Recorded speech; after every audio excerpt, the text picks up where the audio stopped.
All right, welcome to part 5, where I will introduce the intelligent designer. So now we know that life needs a designer. We will call it X because we don't know anything about it besides the fact that it designed life. And for simplicity's sake, let's say that X is whatever ultimately designed life. So life could have a designer, and that designer could have a designer, and so on, but X is whatever is at the end of the line. X is the ultimate designer, the designer we know needs to exist for life to exist. There are some attributes that X needs to have or it could not have designed life. Attribute 1 is that X needs to be undesigned, because if it was designed, then whatever designed it would be X. So X is the undesigned designer. Some may object to this, saying I'm defining attribute 1 into existence. It is true that I defined X as the ultimate designer, but I only defined it that way because if there were no ultimate designer, we wouldn't have life. So saying that X is designed means that there would be no ultimate designer and no life to show for it. If X is undesigned, then it is also uncaused, which is attribute 2. This is because if something caused X, then it would be designed, which according to attribute 1 is impossible. We know that all things that have beginnings need causes, that is, something cannot create itself, so if X is uncaused, then it also has no beginning, which is attribute 3. We know from the evidence for the Big Bang that all matter has a beginning. Since X has no beginning, then it cannot be made of matter, meaning it is immaterial, which is attribute 4. The natural laws apply only to matter, so if X is immaterial, then it is also supernatural, which is attribute 5. Now, as soon as one says supernatural, that will trigger an avalanche of objections. These objections will be addressed. For attribute 6, the creation of life was not an accident, meaning that X has a will.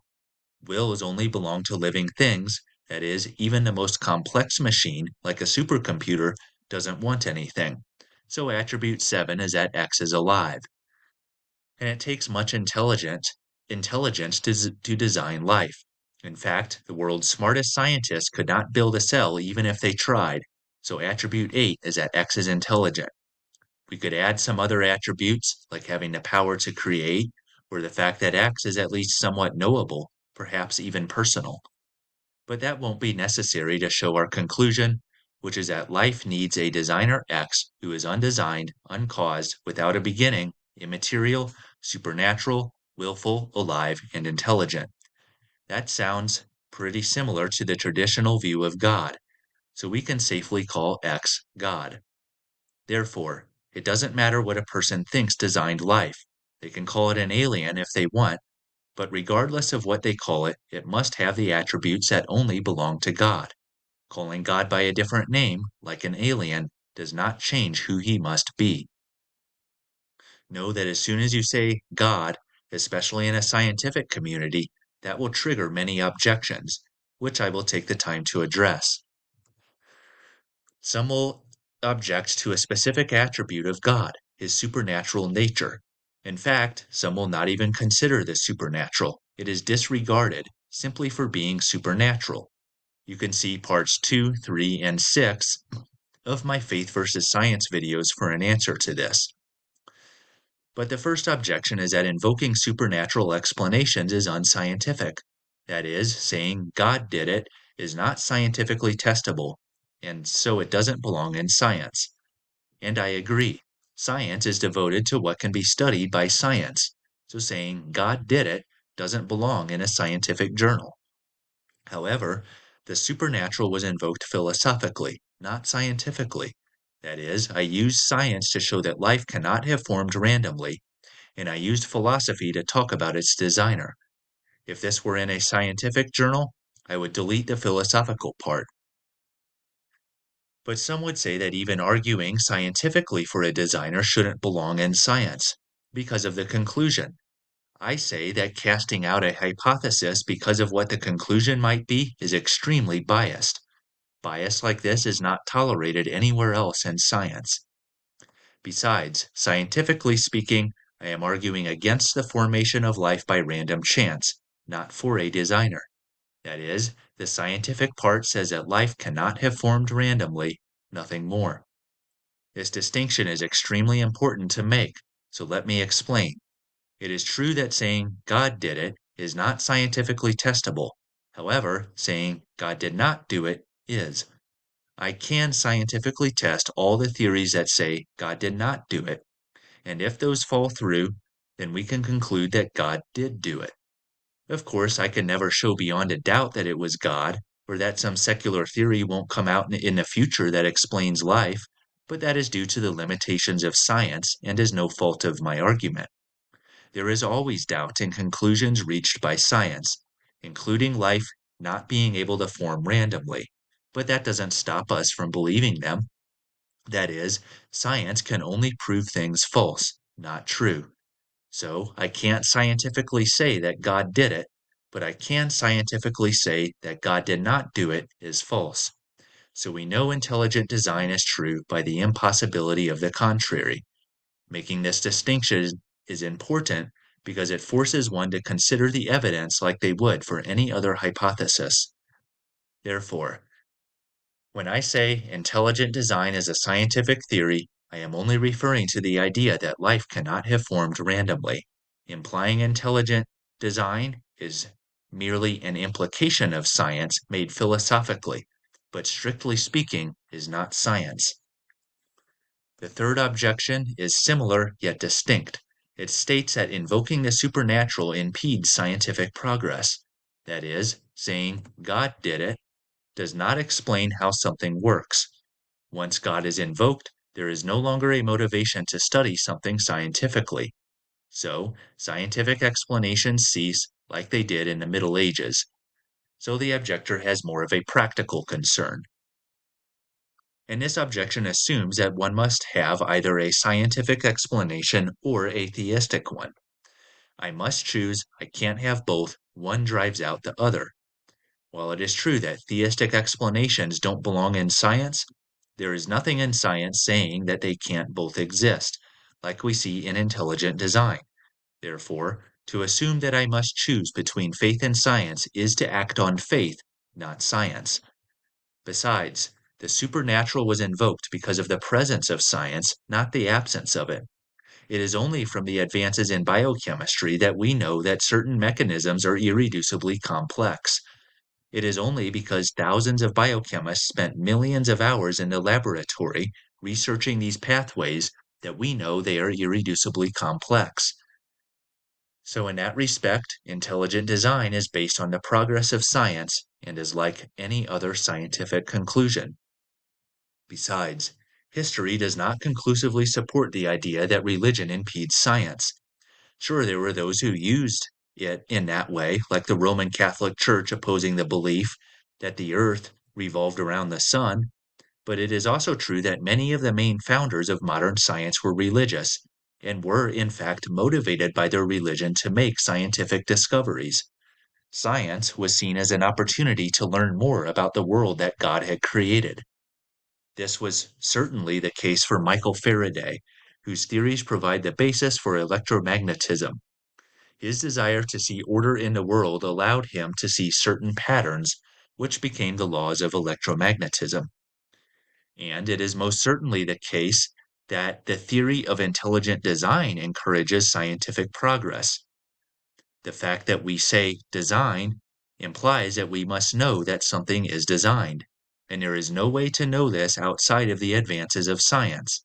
So, religious belief encourages scientific discovery. It is also true that the lack of religious belief, in some cases, has discouraged discovery. That is, institutions associated with atheism have, on occasion, actively withheld information from the public, deliberately keeping their population ignorant to retain power. So I ask the question, which point of view limits our discoveries? Intelligent design is built on the progress of science. Evolution is an outdated theory, made in a time before anything about biochemistry was known. To insist on it, even in today's modern era, thrusts us back to an age where life was thought to be relatively simple. It is that view that impedes science, not intelligent design. It is often the case that the energy behind objections like these has more to do with the particular conclusion one comes to, not the method that one uses to generate it. So, people will say that science can't even point us in the direction of God. If it has anything remotely to do with capital G God, then throw it out. And there is nothing in science saying that one can't have non scientific explanations like God.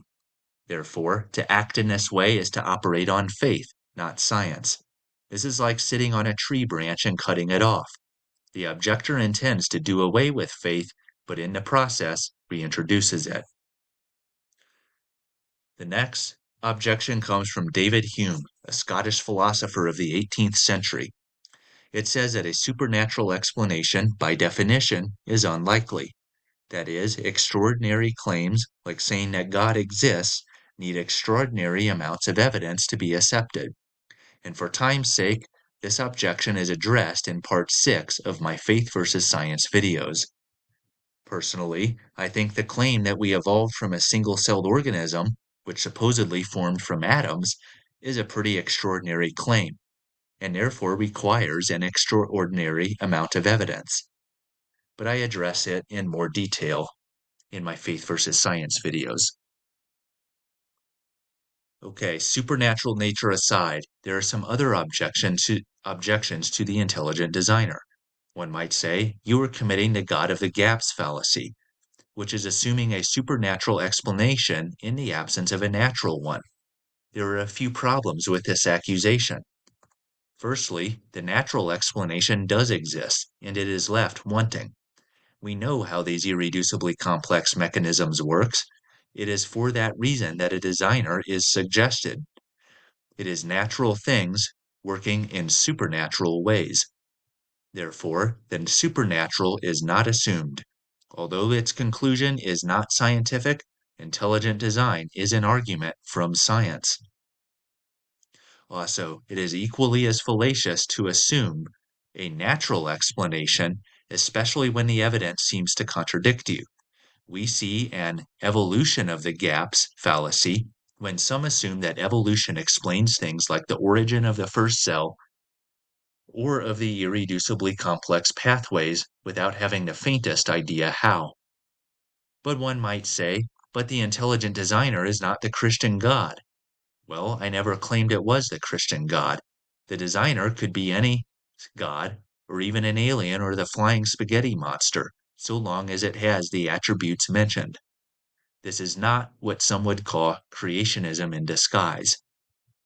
But one might say that the intelligent designer was only invoked because of bias. In other words, religious people want their religion to be true, so they are more likely to see design in things. And the objection implies that we cannot trust conclusions reached by bias. I agree with part of this. Of course I am biased. I want my beliefs to be true. It is also true that everyone is biased. Perhaps the Christian wants God to exist because they think they have a relationship with him, or because the idea gives them comfort when enduring life's difficulties. Perhaps the atheist wants God to not exist because they don't want to be accountable to a holy God, or because they are afraid of what they can't understand, or because they simply don't like God. I am not saying that one is necessarily motivated this way, only that plausible motivations exist on both sides. As it is, everyone is biased. To single out one viewpoint that is biased and neglect others that are equally as biased is discrimination. Another objection that is fairly common is called the imperfect designer. Critics will cite instances of things functioning imperfectly, such as death and decay, cancer, or fatigue. They say that an intelligent designer would have designed things perfectly, so the fact that we have death shows that the designer does not exist. But this makes two unfounded assumptions. One is that the designer could design things perfectly. Why assume this? I said that the designer was intelligent. I didn't say that he was capable of designing things perfectly. The other is that the designer would design things perfectly. Even if he could, who is to say that he would? Maybe the designer has reasons for not creating things perfectly. By making these assumptions, this objection presumes to know a lot about a designer that supposedly doesn't exist.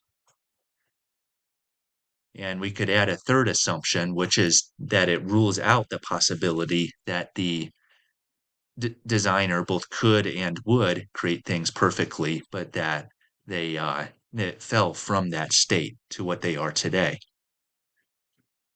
Secondly, and most importantly, an imperfect design is still a design. Here we have a car, which is quite an accomplishment, but is still not perfectly designed. It has a limited fuel efficiency and wears out after a while, just like our bodies will. But no one would look at the car and say it has no designer. In the same way, no one should look at our bodies and say they aren't perfect, therefore they have no designer. An imperfect design is still a design. Do you know what the difference is, genetically speaking, between a healthy person and a person who dies from cancer? It's the difference of a few base pairs of DNA out of about 3 billion. The person who dies from cancer is still 99.9% healthy, genetically speaking. This shows that our genome, at least in part, is an irreducibly complex system. If one part is taken out, the whole thing fails. So the fact that life is so fragile, or as the objector would call it, imperfect, should be positive, not negative evidence for design. Besides, who is to say that the original design wasn't perfect, but some actions of ours corrupted it, like Genesis records? Perhaps our imperfect bodies are like this rusted vehicle, which fell a long way from what it was. In any case, there is clearly a designer, perfect or imperfect. The final objection was mentioned earlier, and is that intelligent design is just six-day creationism in disguise. And the implication is that creationism is unscientific. Firstly, intelligent design is not creationism. Like I said earlier, one can believe in any designer they want to, as long as it has the attributes mentioned. This does narrow it down somewhat, but still includes beings like Allah, the Islamic deity, or Yahweh, the Christian deity, or even some interdimensional, very advanced species of alien. So creationism is a type of intelligent design, but intelligent design is not a type of creationism. Secondly, even if they were to be equated, so what? It is our job to consider all points of view equally, even if that isn't achievable. It is something to strive for in the field of science. And when this objection is made, there is some bias that is implied. Okay, so hopefully that covers some common objections you will see. That is the end of part 5. In part 6, I will address some additional phenomena that evolution does not explain, as well as summarize everything we have covered. See you then.